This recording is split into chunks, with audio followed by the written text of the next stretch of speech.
Hey everybody, what's up? Brett Mix here for Mixer Madness. This is the Nitro and Raw reviews, the Monday Night Wars. This is Nitro week 52, October the 14th, 1996. The 57th episode of Nitro, but the 52nd week they've gone head to head in the Monday Night Wars. Nitro beat Raw for the 16th week in a row here. The score was 3.3 for Nitro to 1.8 for WWF Raw. So a point and a half victory. It's through 52 weeks. Nitro has 33 wins. Raw has 17 and 2 draws. So a 33-17-2 record for WCW. This is the Nitro with the 3.3 rating from October 14th, 96 from the Mid-South Coliseum in Memphis, Tennessee, live on TNT. For the first hour, it's the living legend Larry Zbyszko doing color commentary while Tony Schiavone is doing play-by-play. Mike Tenay joins the commentary team as well, so at times. Then in hour 2, it's Bischoff and Heenan. Schiavone says we're 2 weeks away from Slim Jim's Halloween Havoc, and the WCW needs the Macho Man going in. And Liz is a big part of his package, as the nWo tortured Liz, making her watch the beatdown last week on Macho Man before he was beaten down some more and spray painted. The show begins with showing last week's leg drop by Hollywood Hogan. Schiavone says the Macho Man is here tonight, as will Hollywood Hogan be. Dean and Malenko takes on Brad Armstrong in the beginning match. They show a controversial finish on WCW Saturday Night, which leads to this match. Arm bar takedown by Armstrong, then a hip toss. Torquing the arm, exchanging wrist locks and hammer locks as both guys chain wrestle. Fans with nWo signs chanting nWo, nWo. Malenko Irish rips thing and gets caught in a heartbreak takedown and a drop kick. Armstrong takes him down to the floor. A test of power, then a drop kick by Malenko. Armstrong thrown to the corner, and Malenko with a takedown. An abdominal stretch into a sleeper. Malenko finds a way out, of course, as he's the man of 1,000 counter holds. A side suplex by Malenko. Dean with Brad Armstrong into the corner. A hard clothesline to Armstrong. Then he runs into a boot. Armstrong off the top with a missile drop kick and a near fall. Armstrong with a sunset flip and Malenko's shoulders to the mat, but he kicks out. Armstrong with a side Russian leg sweep, another kick out, another near fall. A high knee and a side suplex by Armstrong to Malenko. He's dominating. All of a sudden, Malenko blocks his offense and hits a standing vertical suplex. A standing switch, and Malenko with a go-behind waist lock into a half Nelson pinning combination, and he gets the pin at 5:22. Nice little match here. For just over 5 minutes, it was very good. Malenko holds Ray's mask and says in less than 2 weeks, Mysterio, you're going to have to meet me. Halloween Havoc. Rated the match with Armstrong and Malenko 2 stars and 3/4. Live on the outside of the Mid-South Coliseum, a black limousine shows up, and it's the Outsiders, it's the Giant, it's DiBiase, it's Vincent, it's Six, and company. The fake Sting. And Sting is still nowhere to be seen right now. So that's another kind of cliffhanger or a storyline which can be watched for. He has yet to show up for the last few weeks. They show Duggan defeat Wall Street on Saturday night using the wrist tape, so they have a rematch here. Duggan tries to grab the hair out of the headlock, Wall Street with a knee to the gut. Then another headlock, Wall Street applying the pressure to Duggan, tries to get the power from him. Duggan charged into Wall Street, who was rolling up the tape, and Duggan gets the victory he wanted on WCW Saturday Night. He gets the revenge for not getting the victory last Saturday night, as Wall Street had his wrist taped up on Saturday night. This time he gets the revenge win at 4:34. Rated the match star in 3/4. Next up, we got Hugh Morris versus Jimmy Powers with Teddy Long. Hugh Morris against Jim Powers in a power match here. Hugh Morris with a standing vertical suplex to Powers. Morris wins, and Teddy Long and Nick Patrick argue about the count at 6:34. Rated at 1.25 stars. Next up, we had Luger and Valentine. Valentine goes one-on-one with a guy that is so protected booking-wise. If they were to look up who has the most wins in Nitro history, I'm pretty sure Lex Luger would be in the top 3 names, if not number 1. He is really protected on Nitro. He looks like he wins with the rack, like every time. Valentine was taking it to them, and once again, he wins in the rack.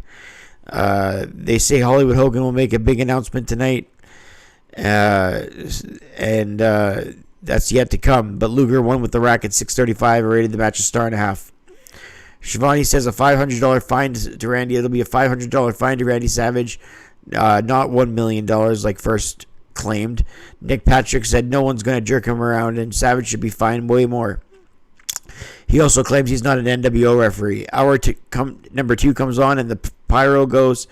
It's Mike Tenay with Bobby Heenan saying Bischoff will come, but first he's going to get a word with Randy Savage. So Bischoff tries to get Randy Savage to look at a television monitor, which has Liz basically apologizing to Randy, and she's on a swing set, the swing set he bought for her, made for her.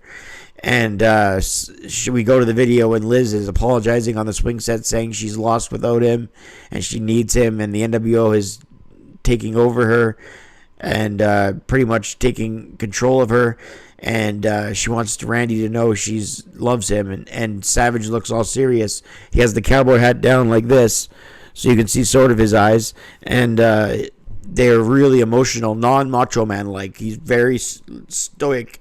He's very docile and laid back, and he basically just almost cries, and he goes to the back and leaves in a limo. He was pacing back and forth, and left in a limousine. So Bischoff says, I'm doing what I can to get you to see the Liz is trying here. Eddie Guerrero takes on the Cheetah Kid in the second hour here. Eddie gets in the ring, and the Cheetah Kid doesn't get a televised entrance. Eddie is so amazing with what he does. He makes everything look effortless, but he puts in so much work. The Cheetah Kid with a top rope powerbomb, and a nice one. Eddie is picked up for another powerbomb, but he comes away with a tilt-a-whirl arm drag takedown at the counter. The Cheetah Kid lowers the top rope, and Guerrero goes to the floor. The Cheetah Kid with a springboard dropkick as Eddie is on the outside, but Eddie comes back with a Hurricane Rana and a frog splash. Gets him done. Eddie Guerrero says to the camera, DDP, this is personal. Eddie Guerrero gets to win a 241 2-star match. Eddie tells DDP it's personal, and he meets him at Halloween Havoc. Jeff Jarrett took on Big Bubba Rogers with Jimmy Hart. Bischoff takes a shot at Vince McMahon, saying on commentary, saying it doesn't matter about who sings the songs because they're exposing the real Jeff Jarrett on Raw, saying it's Road Dogg Jesse James. Well, he's not Road Dogg yet, but Jesse James, Double J. So Bischoff's saying it doesn't matter. It's only wrestling that counts. And here in Tennessee, they love Jarrett, the Jarrett family. So Jeff Jarrett gets the victory here at 6:43. The crowd pops, and he's 2-0 since coming to Nitro as Double J.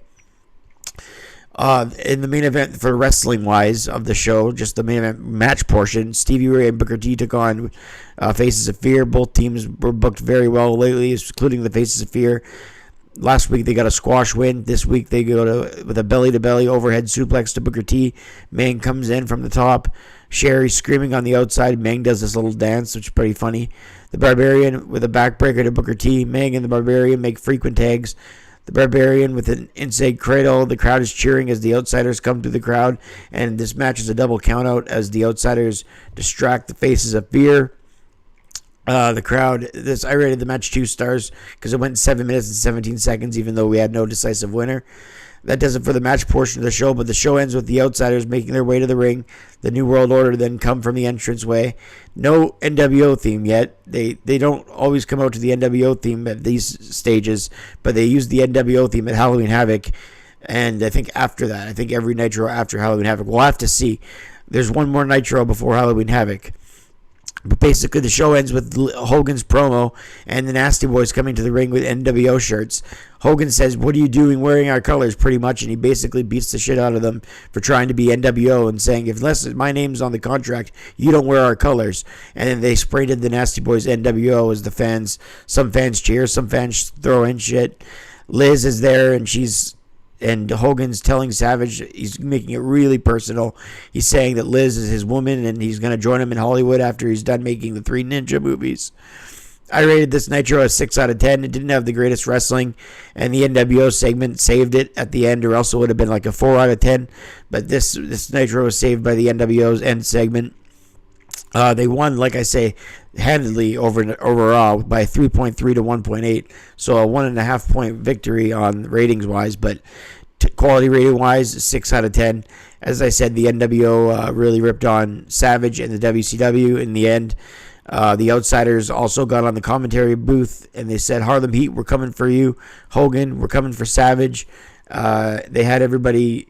They had pretty much the plot points all laid out. How great Halloween Havoc build. It's not even the go-home show yet, and they've pretty much got everyone to want to see it. So great rivalry work on this episode. Good quality, 6 out of 10. We'll see what the next Nitro gets. I'm Brett Mix. Hit like and subscribe to my channel if you enjoy these reviews, and I'm out.